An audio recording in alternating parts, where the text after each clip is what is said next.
For decades, your family labeled you as the difficult one to avoid looking at their own dysfunction, but their control over your identity ends today. If you want to stop carrying their projected shame, you need this exact emotional detachment framework to untangle your mind from their lies and step into your true power. You were the one who noticed something was off long before you had language for it. You felt the tension. You saw the contradictions. You picked up on the way truth was bent depending on who needed to look innocent that day. And somehow, in a house full of avoidance, you became the problem for noticing. So let's name this clearly. You were not called difficult because you were broken. You were called difficult because your presence disrupted a system built on pretending. In families like this, honesty feels like betrayal to people who are committed to denial. That is why so many of you grew up carrying a private confusion that never fully left. Part of you knew what happened. Another part of you learned to distrust your own mind just to survive the people you loved. That inner split is exhausting. It can follow you into adulthood, into relationships, into your body, into the way you explain yourself, even when you have done nothing wrong. This video is about ending that split, not by begging them to finally tell the truth, but by helping you see the structure underneath the pain. Because once you understand the role they assigned you, you stop confusing it with your identity. And that is where real healing begins. There is a reason broken family systems almost always have one person carrying a strange amount of blame. It is not random. It is not because that person is the most flawed. And it is definitely not because they are the only one making mistakes. It happens because dysfunctional systems need somewhere to dump tension they refuse to process honestly. Every family has stress, pain, disappointment, fear, and unresolved wounds. In a healthy system, people talk, repair, reflect, and take responsibility. In an unhealthy one, the system protects itself by locating a human container for all the discomfort no one wants to face. One person becomes the emotional landfill. One person becomes the explanation for why everything feels bad. One person gets assigned the role of problem, so the actual problems never have to be named. That role is the scapegoat. And if that was you, I need you to hear this carefully. You were not selected because you were weak. You were often selected because you were aware, because you noticed inconsistencies, because you could feel when something was unfair, because some part of you refused to fully join the family performance. Even if you still tried to belong, systems built on denial can tolerate almost anything except the person who quietly exposes the lie just by seeing it. You are the one who noticed the elephant in the room. And because you pointed at it, the entire family decided you were the elephant. That is how twisted these systems become. The one reacting to dysfunction gets treated as the dysfunction. The one naming harm gets called harmful. The one asking for accountability gets labeled disrespectful, ungrateful, selfish, unstable, dramatic, disloyal, too sensitive, impossible to please, impossible to love. Notice what is happening there. Those labels are not neutral descriptions. They are tools. They are identity cages. Once a family repeats them enough times, they stop functioning like opinions and start functioning like programming. You do not just hear them. You begin organizing your life around trying to disprove them. So, maybe you became hyper careful. Maybe you rehearsed conversations in your head before speaking. Maybe you over-explained your intentions. Maybe you learned to scan every room for emotional weather before you even knew what that was. Maybe you became excellent at self-correction and terrible at self-trust. That is one of the deepest wounds of scapegoating.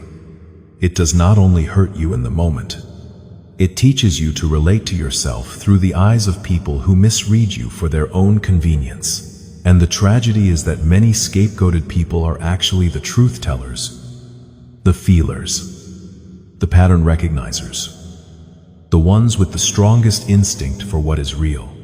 But in a system that depends on distortion, those gifts become threatening. So instead of being valued, they are punished.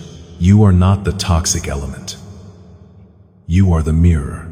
And families that cannot bear reflection often attack the mirror. Sometimes they do it loudly through criticism, blame, mockery, and open rejection. Sometimes they do it quietly through exclusion, withholding warmth, subtle comparisons, or that cold shift in the room every time you become too honest. Sometimes they praise you when you stay small and punish you when you become clear. Sometimes they rewrite your motives so completely that even your healthy boundaries get recast as cruelty. Let me ask you something. What is one crazy thing they accused you of that was actually just a boundary? For a lot of people, it was saying no, not answering the phone immediately, refusing to absorb yelling, choosing privacy, moving away, questioning a family story everyone else was forced to memorize, wanting consistency, wanting respect, wanting to not be insulted and then told it was a joke. In healthier environments, those things are normal. In a dysfunctional system, they can be treated like rebellion. That is because the scapegoat is not there to be understood. The scapegoat is there to stabilize everyone else's avoidance. As long as the family can point at you, they do not have to sit with the mother's rage, the father's absence, the addiction, the favoritism, the emotional incest, the silence, the betrayal, the generational trauma nobody wanted to name. Your assigned role protected the illusion that the system was basically fine, except for you. But that illusion came at a cost. Your nervous system paid for it. Your self-concept paid for it. Your relationships paid for it. Your ability to rest without guilt paid for it. And here is where healing begins to get real. You stop asking, "What is wrong with me?" and start asking, "What role was I forced to play so this system would not have to face itself?" That question changes everything, because once you see the role, you can begin separating it from your identity. You can begin realizing that being labeled difficult does not mean you were difficult. It may mean you became inconvenient to people who benefited from your confusion. Being called dramatic does not mean you were dramatic. It may mean your pain disrupted the family's comfort. Being called selfish does not mean you were selfish. It may mean you stopped abandoning yourself on command. This is why clarity matters so much. You cannot release what still feels like truth. And many people are carrying false identities that were built in childhood and reinforced for years. So here is the practical work for this chapter. I want you to identify the specific labels they forced onto you. Not vaguely. Specifically, write them down. Too sensitive, angry, lazy, cold, crazy, difficult, attention-seeking, disrespectful, negative, selfish, unstable, dramatic, unforgiving, impossible. Whatever your list is, get honest about it. Then, next to each label, write what that label may have actually meant in reality. Too sensitive may have meant you noticed harm. Angry may have meant you were not numb. Difficult may have meant you questioned control. Disrespectful may have meant you stopped submitting. Dramatic may have meant your pain became visible. Selfish may have meant you had a boundary. Cold may have meant you finally withdrew from chaos. Do you see what this does? It breaks the spell. It interrupts the old trance where their interpretation automatically became your identity. You do not have to argue with every person who misnamed you, but you do need to stop letting their language live rent-free in your mind. Because the healing journey starts with one radical act of honesty. Not honesty about their opinion of you, honesty about what was actually happening. You were not born to carry a family's unprocessed shame. You were not born to be the container for everybody else's denial. And you were never meant to spend your whole life defending yourself against a role they wrote for you before you were old enough to reject it. Now that we have named the scapegoat role, we can go one level deeper, because scapegoating survives through a second weapon. And that weapon is confusion. They did not just blame you. They trained you to doubt your own reality. And once that starts, even your clearest memories can begin to feel unstable. That is where we're going next. Once a family has assigned you the role of problem, the next step is making sure you never feel solid enough to question it. That is where gaslighting comes in. Gaslighting is not just lying. It is not just denial. It is the repeated manipulation of your perception until you begin distrusting your own memory, your own instincts, your own emotional signals. And in family systems, this often starts so early that it does not feel dramatic. It feels normal. That is what makes it powerful. You remember the tone. They insist it never happened. You remember the insult. They tell you that you are too sensitive. You remember being humiliated, cornered, provoked, ignored, compared, mocked, or frozen out. They tell you that you are rewriting history. They say you always exaggerate. They say that never happened. They say you misunderstood.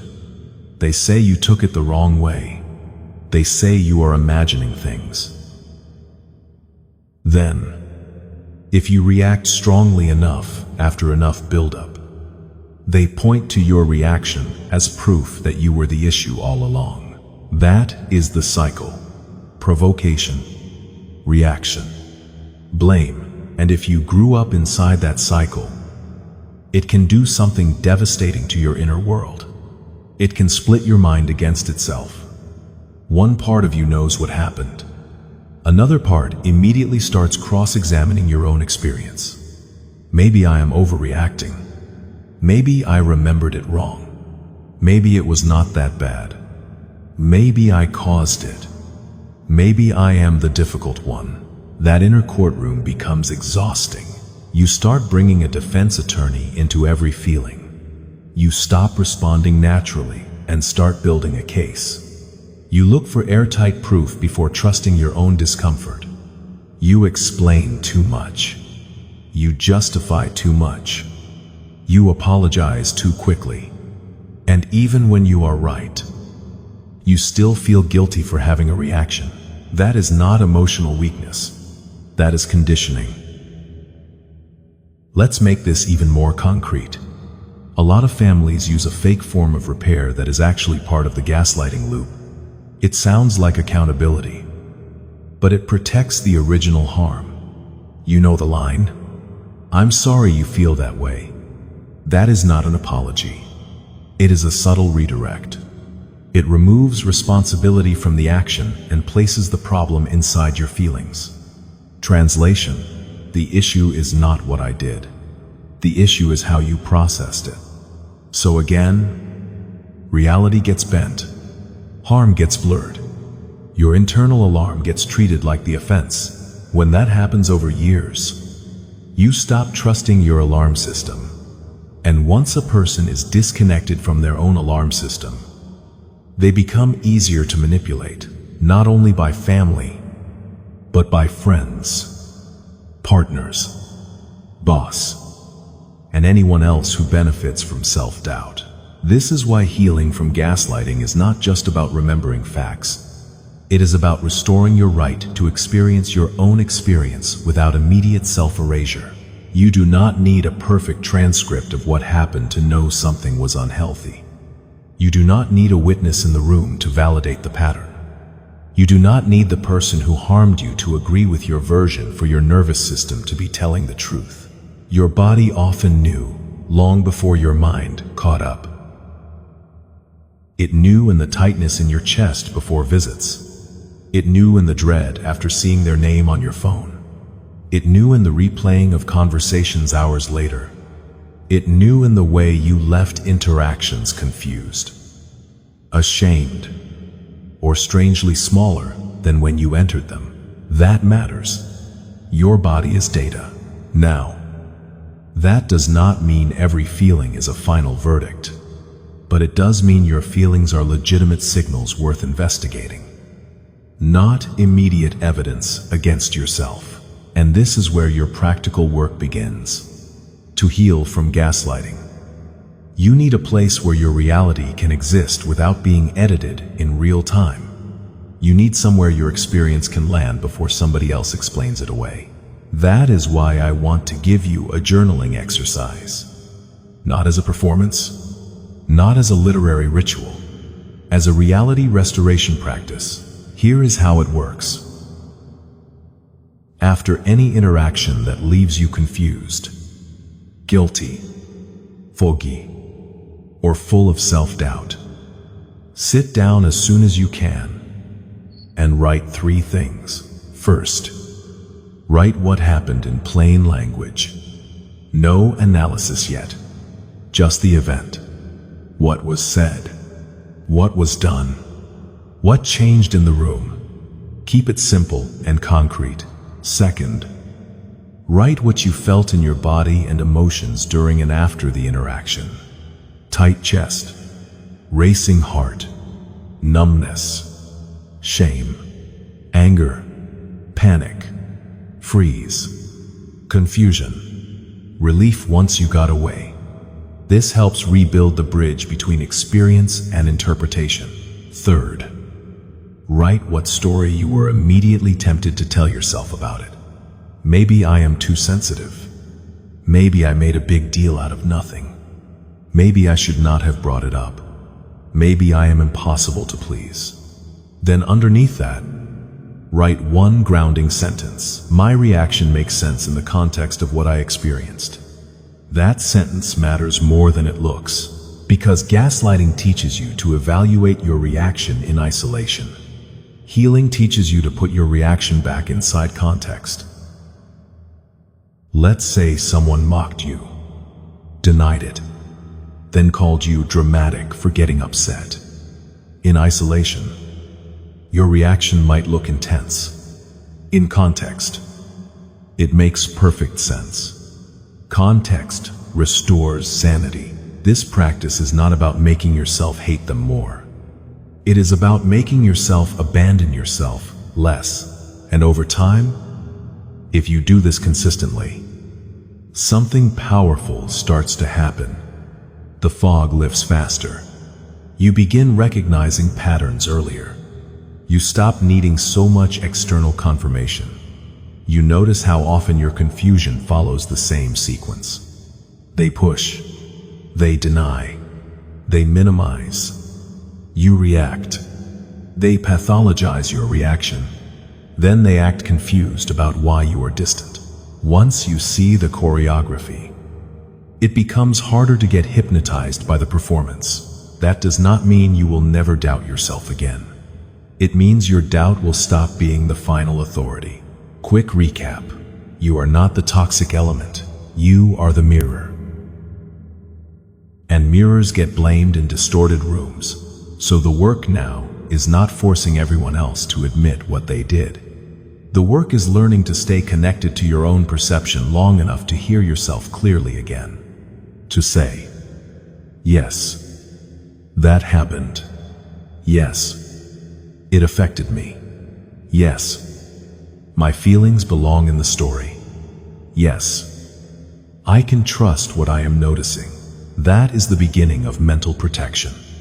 Not becoming hard, not becoming cold, becoming anchored, because once you stop arguing with your own reality, you become much harder to control. And that brings us to the next step. Once you can see the pattern clearly, the question becomes how to stop carrying it inside your body every day. How to stop waiting for their apology, their confession, their self-awareness. How to release the emotional grip without needing their permission. That is where emotional detachment begins. Clarity is powerful, but clarity by itself does not always bring peace. A lot of people can name exactly what happened to them and still feel emotionally tied to it every single day. They understand the pattern intellectually, but their body is still waiting for the apology, waiting for the admission, waiting for the moment someone finally says, "You were right. That should not have happened. We see what we did to you," and that waiting can become its own prison. Because when your peace depends on people becoming honest, who have spent a lifetime avoiding honesty, your nervous system stays hooked into their level of consciousness. Your healing stays stalled at the door of their denial. Your closure keeps getting postponed by people who are not trying to arrive. This is the part many people struggle with the most. Not because they are weak, but because hope is hard to release, especially when the people involved are family. Some part of you still wants the scene to change. You want the truth to land. You want the fake apology replaced by a real one. You want the story corrected. You want your pain witnessed by the very people who taught you to hide it. That desire is deeply human. But healing often begins when you accept one painful truth: you may never receive repair from the people who created the wound. That truth is heavy at first, but it can also become liberating. Because once you stop waiting for them to unlock the door, you realize your freedom was never supposed to be stored in their hands. You do not need their apology to find closure. You do not need their self-awareness to trust your experience. You do not need their permission to put the burden down. That is what emotional detachment really is. It is not pretending you do not care. It is not becoming numb. It is not saying the past did not matter. Emotional detachment is the process of releasing your internal dependence on people who refuse to meet you in truth. It is saying, I can grieve what happened without staying spiritually entangled with the people who keep reopening it. A lot of people hear detachment and think it means becoming cold. But real detachment is warm, clear, and self-respecting. It does not come from hatred. It comes from discernment. It says, I see you accurately now. I see the pattern. I see what you are capable of giving and what you are not. And I will stop sacrificing my mental stability, trying to force a different version of you into existence. That shift is not instant. It happens in layers. First, you stop arguing with reality. Then, you stop negotiating with what reality has already shown you. Then, slowly, you stop feeding the emotional cord that keeps pulling you back into the same loop. And yes, it can feel like grief, because in many cases, you are not only grieving what happened, you are grieving what never happened. The protection you did not receive, the honesty you did not receive, the emotional safety you did not receive, the real family bond you kept trying to earn from people who only knew how to relate through control, guilt, image, or denial. That grief deserves respect. But grief is very different from bondage. Bondage says, maybe one more conversation, maybe one more explanation, maybe if I say it the perfect way, maybe if I stay calm enough, maybe if I bring enough evidence, maybe if I stop sounding emotional, maybe then they will finally understand. But understanding was never the main barrier in many of these systems. The barrier was willingness. Some people understand plenty. They just do not want to surrender the version of reality that protects them from accountability. That is why closure has to become an internal act, and I want to give you a framework for that. Not as magic, not as denial, as a way to help your mind and body stop carrying energy that was never yours to hold. Before we do that, do something simple with me right now.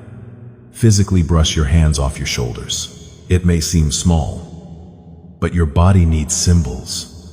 Your nervous system needs a felt sense that something is being put down. So brush your hands off your shoulders as if you are clearing off years of blame, projection, confusion, and false responsibility. You do not need to force a big emotional moment. Just let the gesture say what words have been trying to say for a long time. This weight is not mine. Now, here is the 3-step visualization script to return their heavy energy. Step 1. Name what is yours and what is not. Close your eyes, or simply soften your focus, and imagine yourself standing with a backpack you have been wearing for years. It is filled with things you were taught to carry. Their shame, their rage, their denial, their disappointment, their labels, their emotional volatility, their projections about who you were supposed to be. Take a moment and silently name what belongs in that bag.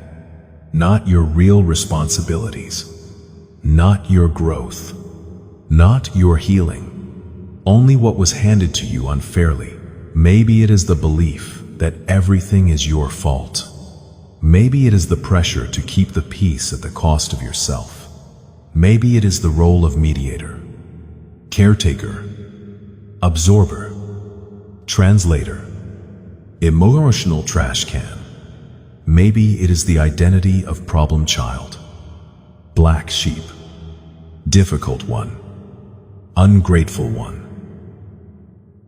As you picture the bag, say to yourself, I acknowledge that I have been carrying this, and I acknowledge that it was never mine to own. Step 2. Remove the burden without apology. In your mind, take the backpack off. Feel the difference between wearing it and setting it down. Notice any resistance. Many people feel guilt right here. They think, if I put this down, am I being cruel? Am I abandoning them? Am I becoming selfish? No. You are ending unauthorized labor. You were not born to emotionally parent adults. You were not born to metabolize generations of denial. You were not born to stand trial for truths nobody wanted named. So, in the visualization, set the bag in front of the people, the system, or the space it came from. You do not need to throw it. You do not need to perform anger. You do not need to explain yourself. Just place it down and say, I return what does not belong to me. I release the job I was assigned without consent. That sentence matters, because scapegoat roles are often treated like destiny. They were never destiny. They were assignments, and assignments can be resigned from. Step 3. Call your energy back to yourself. This is the part many people miss. They get focused on releasing others that they forget to reclaim themselves. So now imagine all the energy you have spent monitoring them, fearing them, proving yourself to them, defending yourself to them, shrinking around them, replaying conversations with them. Imagine that energy scattered across years, and rooms, and arguments, and silent car rides, and late-night spirals. Now picture it returning to you. Not the pain, not the distortion. Your life force, your attention, your voice, your instincts, your creativity, your capacity to rest, your right to exist without defense. Let that energy come back into your chest, your stomach, your throat, your spine. You can say, I call my mind back. I call my body back. I call my peace back. I call my identity back. Stay there for a breath. This is not about pretending the history disappeared. It is about ending the ongoing contract. It is about teaching your nervous system that connection does not require enmeshment. You can have compassion without access. You can have grief without surrender. You can remember without re-entering the role, and you may need to repeat this practice often, especially after contact, especially after triggers, especially after those moments when guilt comes rushing in because part of you was trained to confuse self-protection with betrayal. That does not mean the practice is failing. It means you are unwinding conditioning. Emotional detachment is not one grand moment where you suddenly feel nothing. It is a series of small, honest acts where you stop volunteering for pain that used to feel mandatory. You pause before over-explaining. You refuse the bait to defend a boundary that was already valid. You notice when your mind starts building a courtroom again. And instead of entering the trial, you step outside the building. You let their misunderstanding belong to them. That is power. Not the power to control how they see you. The power to stop needing to be seen correctly by people committed to distortion. And from that place, something new becomes possible. Not just surviving the old system, but consciously building a different one. Because once you stop carrying the inherited weight, you begin asking a new question. If I am no longer living inside their script, what am I choosing to create now? That is where the new legacy begins. There comes a moment in healing when the question is no longer just, how do I survive what shaped me? The question becomes, what do I build now that I can finally see clearly? That is the threshold of becoming the cycle breaker. And I want to say this carefully, because people sometimes romanticize that role. Becoming the one who breaks the cycle does not always feel noble. It often feels lonely. It feels inconvenient. It feels like grieving and growing at the same time. It means you start disappointing the old system by refusing to keep it comfortable. It means you begin choosing what is healthy over what is familiar. And those are not always the same thing. When a family has trained you to abandon yourself, self-respect can feel unnatural at first. When a system rewarded silence, truth can feel dangerous. When love was tangled up with guilt, calm can feel suspicious. When chaos was normal, peace can feel empty before it feels safe. That is why writing a new legacy is not just an inspiring phrase. It is a practical, daily act of repatterning. It is choosing a different baseline for your mind, your relationships, your future home, your future children, if you have them, your friendships, your boundaries, your inner dialogue, your standards for repair, and your definition of love. You are not just healing for relief. You are healing to end a transmission, because generational trauma does not only move through dramatic abuse, it also moves through what gets normalized, through the constant minimizing, through the fake apologies, through the pressure to tolerate disrespect, through the idea that the most emotionally honest person in the room is the problem, through the belief that keeping the peace matters more than telling the truth. When you break that pattern, you create a new reference point, maybe for your children, maybe for younger siblings, maybe for the people around you, maybe just for yourself, and that still matters deeply. A new legacy can begin with very quiet things. It can begin with speaking to yourself in a way nobody spoke to you. It can begin with resting without explaining. It can begin with leaving one conversation when it turns manipulative. It can begin with no longer chasing people who only feel powerful when you are confused. It can begin with choosing friends who do not require self-betrayal for closeness. It can begin with apologizing differently. It can begin with saying, "That hurt me," and not collapsing because you said it. Cycle breaking is not only dramatic exits and big declarations. A lot of it is consistency. A lot of it is practicing what health looks like in small moments until those moments become your new normal. And that brings us to the practical takeaway for this chapter, your personal Declaration of Independence document. This is not a legal document. It is a psychological line in the sand. It is something you write for yourself, so your mind has a clear record of what you are no longer available for, what you now believe, and what kind of life you are consciously building. Write it in first person. Write it plainly. Write it like someone reclaiming authorship. Start with what you are no longer willing to carry. I am no longer available for being the emotional container for other people's denial. I am no longer willing to prove my pain to people committed to misunderstanding it. I am no longer accepting labels that were created to control me. I am no longer confusing guilt with responsibility. I am no longer shrinking to make unhealthy people comfortable. Then write what you choose to believe now. I believe my memories deserve respect. I believe my body's signals matter. I believe boundaries are not cruelty. I believe truth can be spoken without shame. I believe love and disrespect cannot occupy the same space forever without damage. I believe peace is a valid priority. I believe I am allowed to change the role I was handed. Then write the standard you are creating moving forward. In my life, repair will matter more than image. In my life, honesty will matter more than performance.